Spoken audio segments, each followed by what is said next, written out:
I didn't think much of the handshake at first. Nathan Clarke had only been at NovaBridge for 3 weeks, freshly minted VP of Sales, all charm and Rolex confidence. He was the kind of man who remembered names without effort and made you feel like your ideas had just won a ribbon at a county fair. Everyone liked him. At least everyone who hadn't worked on the Rhodes deal. I had. For 13 months, I lived and breathed that contract. Rhodes Group was elusive, family-owned, old-school, skeptical of tech, and very, very wealthy.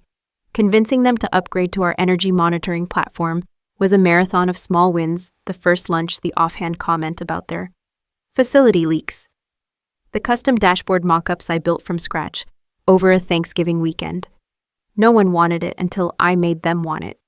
The day we closed, it was $15 million over 5 years, the biggest new business win NovaBridge had seen in a decade. The boardroom applauded. My manager high-fived me.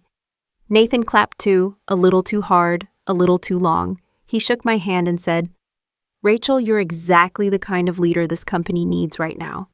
I smiled. Something about the way he said right now prickled. But I'd been in this industry long enough to know compliments are just folded business cards. You never know what's on the back until later.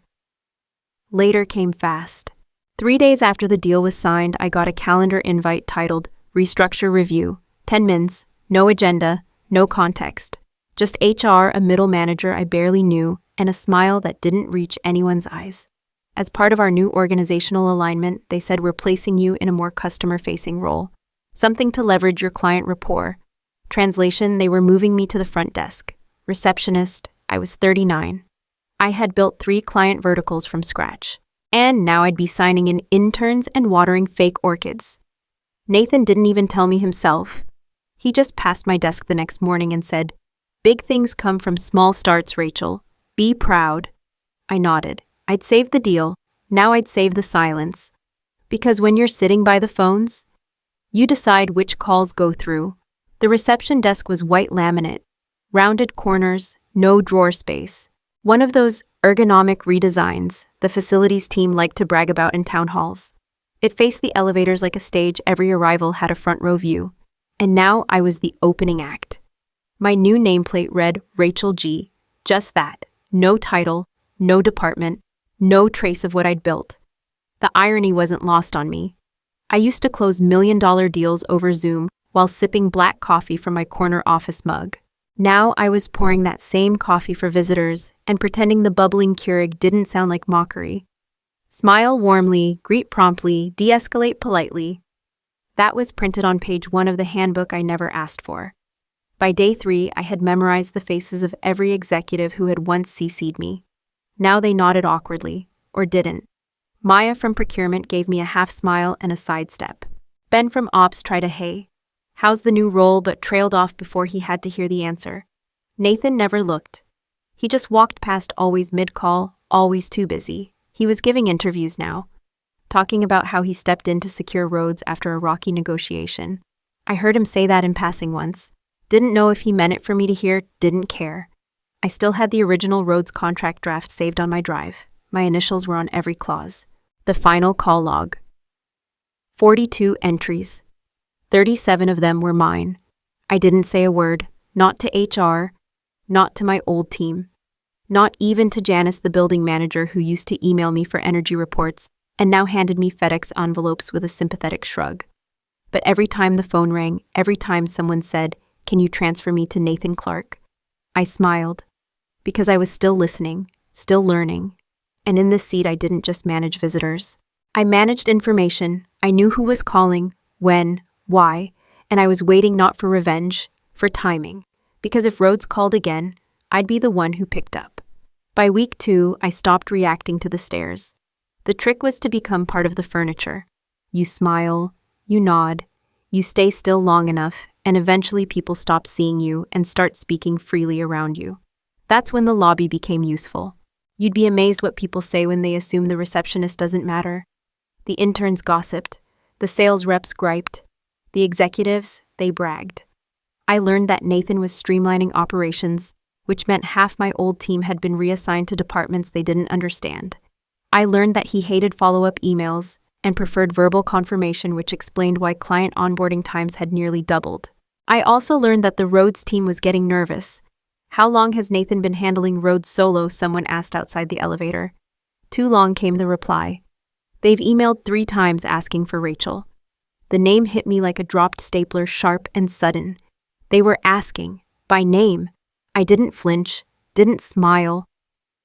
Just logged the moment into a mental ledger I'd been keeping since the day they stripped my title. That same afternoon, a courier delivered a small white envelope. No return address. Just my name spelled correctly. Inside was a single business card. Heavy matte black, unbranded except for a number and a name, Jonas Pierce. Rhodes Group, strategic lead, and a note handwritten, "Still prefer working with people who remember the details. If you're available for a call, you know where to find me." I stared at the card. They didn't go to legal. They didn't escalate to the board. They reached out to the woman at the front desk. I slipped the card into the side drawer. Didn't show anyone, didn't scan it, didn't even save the number. Just waited. Because when your enemies think they've boxed you in, every inch of silence becomes space. And this desk. Wednesday morning, 8:47 a.m. The lobby smelled like burnt coffee and pine-scented cleaner. I was sorting name tags for a leadership offsite when the front desk line rang. I picked up like always. "NovaBridge Technologies. This is Rachel speaking. How can I help you?" There was a pause. Then a voice comm clipped unmistakably, East Coast. "Rachel, good. Didn't know if they still had you." My fingers froze on the lanyards. "Mr. Pierce," I said, steady. "We've been trying to reach someone regarding post-deployment metrics," he said. "But Nathan doesn't seem to believe in follow-through, or numbers." I swallowed the laugh rising in my throat. "I'm sorry to hear that," I said. "Don't be. You always knew what mattered. Question is, do you still?" There it was. The moment. I could have transferred him. That was policy. Always route clients to the assigned rep. Especially VIPs. Instead, I said, "Can I call you back from a private line in 10? He didn't hesitate. "You have the number." I hung up and exhaled slowly. My heart was thudding like I'd run stairs in heels. I took the call in the back hallway near the janitor's closet, the only place without a camera or foot traffic. We spoke for 11 minutes. I answered every question, cited every deployment number by memory, knew the platform delays, the dropped service tickets, even the misconfigured threshold settings that had been failing silently for weeks. Jonas listened without interruption. When I finished, there was silence. "Then we're reviewing the renewal this quarter. If you're not looped in, we may not be either." He hung up. And that's when I knew. This wasn't just a missed email. This was the thread in Nathan's sleeve, and I had just started pulling. That afternoon, a new folder appeared in the shared drive. Client Escalation Protocols, Nathan Clarke, Private. I wasn't supposed to see it, but old habits die hard. My access hadn't been fully revoked. I clicked. Inside was a draft of Rhodes's Q3 renewal plan. The numbers were wrong. The deliverables were padded. The payment structure was creative. And worst of all, my name was nowhere. But now my voice was everywhere. And this time, I wasn't just picking up the phone, I was preparing to answer. That night, I couldn't sleep. It wasn't anger, not anymore. It was something colder, sharper, a kind of clarity that doesn't blink. Around midnight, I pulled out my old work laptop, the one IT never fully reclaimed. It booted slower now, but the access tokens were still valid. I tunneled through an old virtual environment, bypassed the UI, and dropped into the system's architecture layer. And just like that, I was home. 2 years ago, I had built the client-side logic for Rhodes from scratch. Custom alerts, site-specific performance dashboards. A bypass script that would notify their regional managers 10 minutes before a node went dark, just enough time to react, not enough to panic. Nathan didn't even know it existed. In fact, he'd disabled half of it for performance reasons. I shook my head and kept digging. Buried deep below the internal tools beneath the sleek interface, I found it. Failsafe mode v2.9 manual override. Internal lockdown trigger, encrypted, and signed. R. Greene, creator key. I had written that code one night at 2:30 a.m. after a deployment bug nearly cost us the pilot. I'd added a silent fallback if the system hit a specific failure condition, client ping timeouts, internal route failures threshold desync.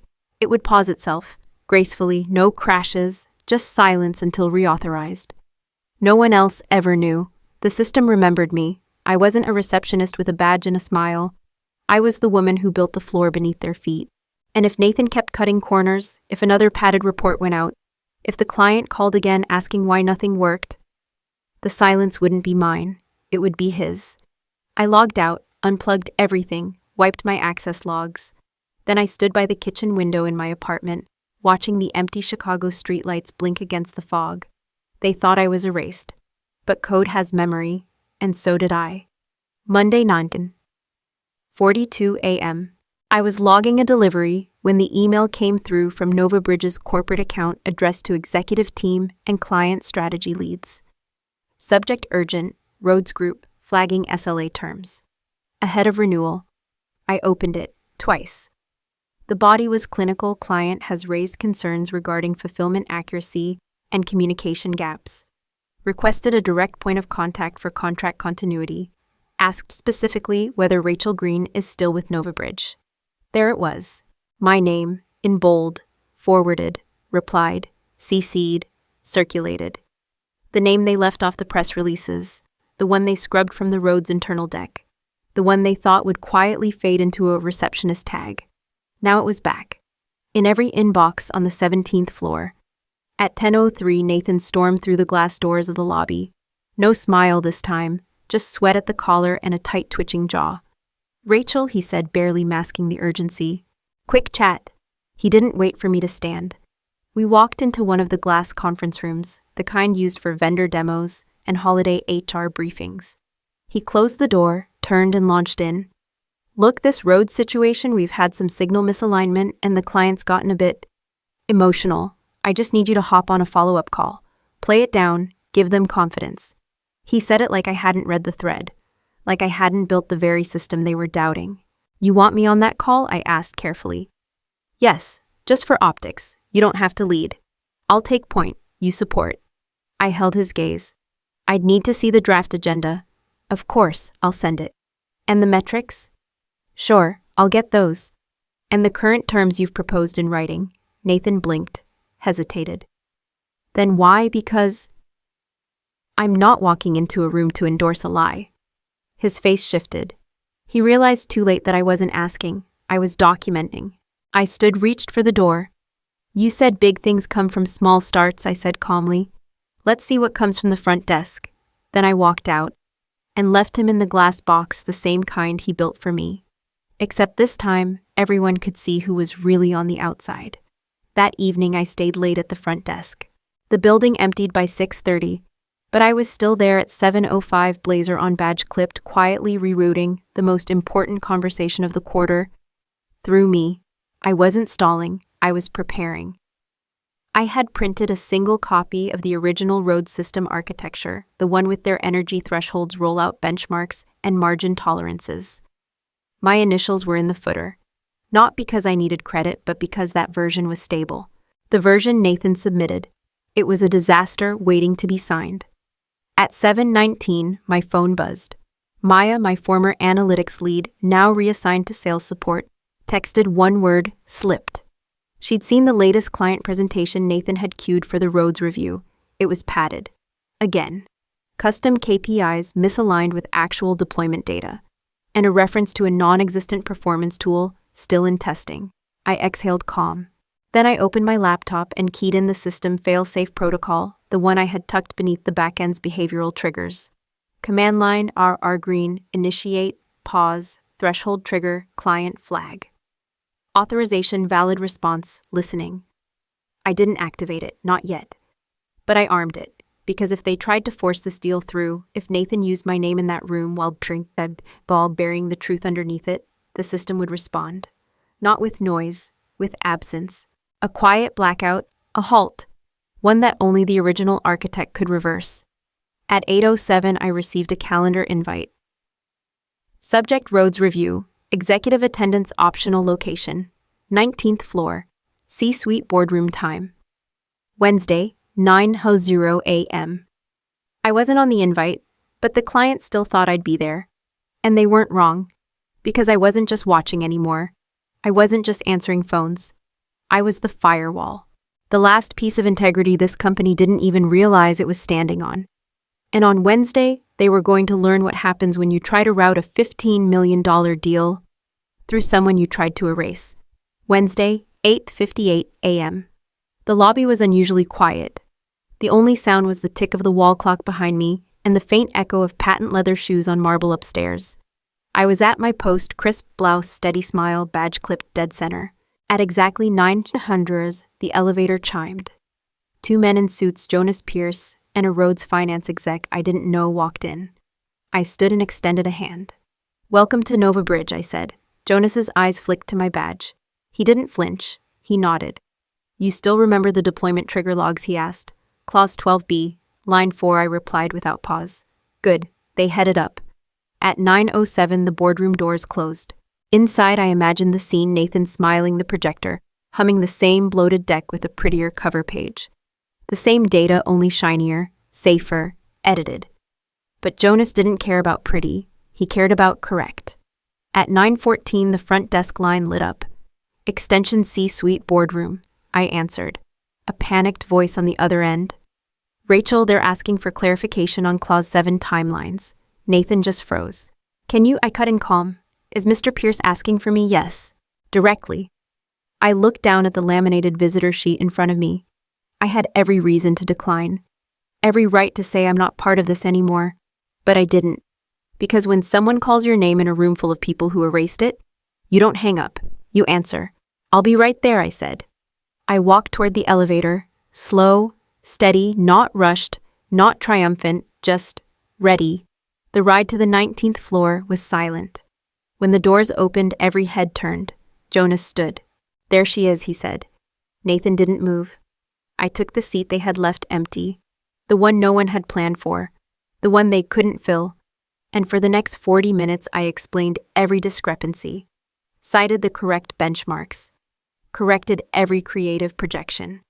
By 9:56, the Rhodes exec leaned back, folded his arms, and said, "If she's not on this deal, neither are we." There it was. Not applause, not fireworks, just consequence. Friday morning, 10:12 a.m., I was back at the front desk. Not because I had to be, because I chose to stay long enough to make them sweat. Nathan hadn't spoken to me since the meeting, but I saw the aftermath, a closed-door session with legal. A strategic pause on the Rhodes renewal, a quiet memo announcing his personal sabbatical. His office lights hadn't turned on in 2 days. At 10:19, my personal phone buzzed. Unknown number, Chicago area code. I answered. "Rachel Greene." The voice was confident, crisp, female, older. "Yes," I said. "This is Amelia Rhodes. I understand you built the system my team nearly walked away from." I stood up instinctively. Her voice had weight. "Old money, sharper mind." "I did," I said. "Good. I'd like to talk terms. Not with NovaBridge. With you." I didn't reply right away. Not out of shock, out of clarity. I had a plan, a folder already drafted, an LLC name reserved, a small team of ex-colleagues ready to walk if I gave the signal. They weren't loyal to the company. They were loyal to the woman who picked up the phone when no one else would. "When would you like to meet?" I asked. "I'm sending a car. Noon. Bring whatever you've saved." Click. I looked down at the desk, the badge with no title, the landline that never mattered until it did, the seat they thought would shrink me. I pulled open the drawer, took out my notebook, slid off my nameplate. Then I walked past the security gates for the last time. I didn't wave, didn't look back, didn't need to, because they all saw what happened. The receptionist didn't just answer the call. She became the reason it came.